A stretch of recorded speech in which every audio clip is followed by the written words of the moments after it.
Kaixo eta ongi etorri jakindunera. Gaur monomioak ikusiko ditugu.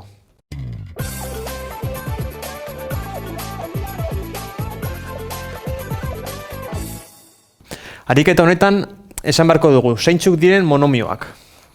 Beraz, hemendik hasiko gara. 6 isa ber 5. Hau monomio bat da? Bai, zergatik?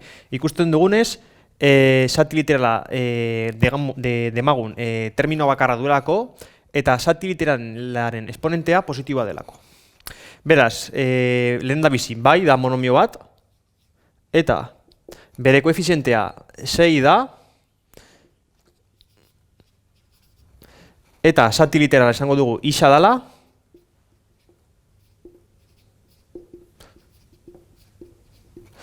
eta azkenik bere esponentea esango dugu 5 dala. Galdetzen digutenean zein izango da monomioen gradua, kasu honetan bakarrik 5 izango da. Zergatik? Gogoratu gradua esponenteen batuketa dela. Hemen bakarrik isa dugunez, zati literala isa da bakarrik, bere esponentea 5 da, beraz gradua B 5 izango da. Hau da, esponentea berdin, gradua berdin 5. Bigarren adibide hau, 5 isa ber minus lau. Hau monomio bat da? Ez. Zergatik? Monomio bat izateko bakarrik esponentea beti positiba izan behar da. Negatiboa baldin bada, ez da monomio bat izango. Gero aurrerago ikusiko dugun nola beste adibide bat dugun, non esponentea positiboa den eta ez da monomio izango bez. Baina kasu honetan, esponentea negatiboa baldin bada, ez da sekulan monomio bat izango. Beraz, ez da monomio bat. Hirugarren adibide hau, 7 isa ber 2 gehi 10. Hau monomio bat da? Ez. Zergatik? Monomioa izateko aldagai bakarra izan behar duelako. Hemen adibidez, 6 isa ber 5. Hau monomio bat da, aldagai bakarra duelako. Hemen bi aldagai ditugunez, 7 isa ber 2 eta 10, hau ez da monomio bat izango. Beraz, hau ez da bez monomio bat. Laugarren adibide hau, erro 2 isa i ber 6. Hau bakarrik erro 2 da, onaino. Isa i ber 6 kanpoan dago. Hau esango dugun monomio bat dela? Bai. Zergatik? Naiz eta erroa izan, hau koefizientea bezala izango litzateke. Beraz, hau bai da monomio bat. Hau bai, monomio bat, erro 2 izango litzateke koefizientea, zati literala isa i izango da,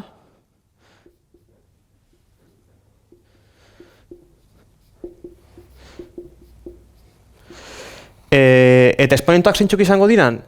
6 eta 1. Gogoratu, ez duenean ez bez jartzen, hor bat dugula. Beraz, 1 eta 6 izango dira esponenteak.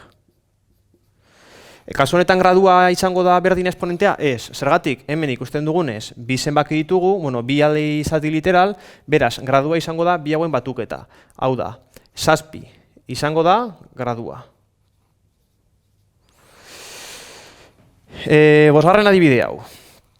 Hau esponente bat da? Igual ez dakigu, hemen ikusten dugunez positiboa da, beraz esan dezakegu baietz. Hau nola egingo dugu? Modo arruntean jarriko dugu. Hau berdin, izango litzateke, zeta barkatu, gogoratu behan dagoenean, hau da, esponenteen propietateak, egiten duguna da sinus aldatu. Beraz, hau gora igotzeko, egin duguna da minus 2 jarri. Beraz, hau eta hau gauza bera da. Gogoratu, hemen esan dizu edana. Hau monomio bat da? Ez, zergatik. Esponentea negatiboa delako. Beraz, esango dugu ez dela monomio bat. Seigarren adibide hau, 3 erro isa. Oin bai, erroa isaren barruan dago. Hau monomio bat da? Holan ikusita ez dakigu. Zergatik, hemen ikusten dugulako igual positiboa da, hemen bat dugulako, baina bueno, jarriko dugu beste modu baten. Esponenten moduan jarriko dugu. Hau da, horrela jarriko dugu. Gogoratu, erro bat dala gauza bera jartzea 3 isa 1 biren. Hau jartzea eta hau jartzea gauza bera da. Oin bai, hemen ikusten dugu ja argita garbi hau monomio bat den. Eta zein da erantzuna? Ez. Zergatik, monomio bat izan behar delako.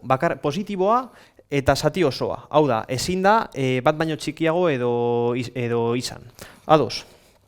Beraz, hau ez da monomio bat. Eta azken adibidea. -1 seiren W berlau. Hau monomio bat da? Bai. Hemen ikusten dugunez, naiz eta hau izan, hemen ikusten dugu baldintza bakarra demagun esponentea positiboa da eta gainera osoa da. Beraz, esango dugu hau bai dela monomio bat. Zein izango da koefizientea? Koefizientea -1 6 izango da. Zati literala W izango da.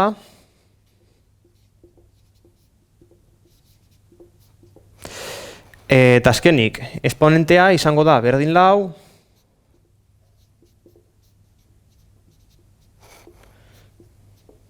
Eta kasu honetan bakarrik zati literal bakarra dugunez, izango da berdin gradua.